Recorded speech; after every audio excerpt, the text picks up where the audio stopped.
Кибинимат не рали, блядь. Теплый Израиль, блядь. В машине пизда пришла, איך שמתחיל לבן זה מפסיק, אתה רואה?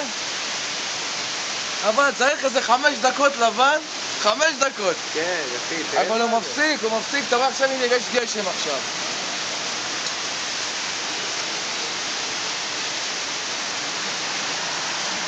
זה נראה לי כואב, לא? לא כואב.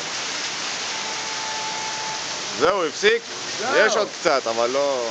רק בגבוה. יפה אבל. רק בגבוה. רק בגבוה. איפה יש גבוה? 1000 מטר? תראה שמש, אחי. יואו. איזה יופי, שמש. רק בארץ יש כזה דבר, יורד כזה דבר, יש שמש. אין דבר כזה לזה, הנה, מי אמר שאין מים? סמריס כל כבדיניס. אין דבר כזה.